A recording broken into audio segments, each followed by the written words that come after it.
এই যে সোনাই মনার বাবা, তিনজনকে বলে দিচ্ছি, ভোর 4টেতে আমি এমনি এমনি উঠিনি, সব রান্না প্রায় হয়ে গেছে।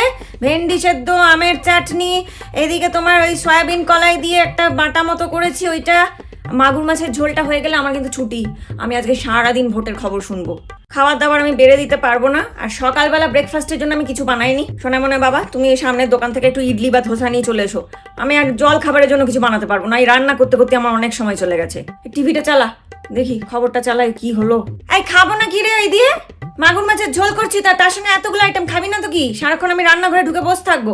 স্যালাডও আছে তার সঙ্গে, এই দিয়ে হয়ে যাবে দুপুরে খাওয়া। অনেক রান্না। মাগুর মাছ ভালো লাগে না জানিস? মাগুর মাছের কত উপকারিতা। গরমের দিনে পাতলা করে আলু দিয়ে মাগুর মাছের ঝোল দিয়ে ভাত খাবে। বাংলার ভোটের জন্য দেশ জুড়ে সবাই খবর শুনছে, আর আমি একটু শুনলেই যত ওদের গায়ে জ্বালা। মানে চাই আমাকে সারাক্ষণ রান্নাঘরে ঢুকিয়ে রাখতে চাই। এবার মাগুর মাছের মতো হুল ফুটিয়ে দেবো, বুঝবি তখন মজা। কেন গো, খবর কি শুধু তুমিই শুনবে, আমি শুনতে পারি না? হ্যাঁ, তোর বাবা কি ভাবছে বলতো? অন্যদিন সিরিয়াল দেখার জন্য ঝামেলা করি, টিভি ছাড়ি না, আজকে আমিও তোর বাবার সঙ্গে একই জিনিস কেন দেখবো বলছি সেটা বুঝতে পারছে না। আমারও স্বার্থ আছে, বুঝেছো? ভালোই ভালোই সব মিটে যাক, যা হোক একটা রেজাল্ট আসুক। আমার তো আর ওরকম কোনো ব্যাপার নেই যে অমুক দলকে চাই তমুক দলকে চাই। আমার শুধু সংসারের চাবিটা হাতে থাকবে, আর তোদের তিনজনের মজা দেখাবো।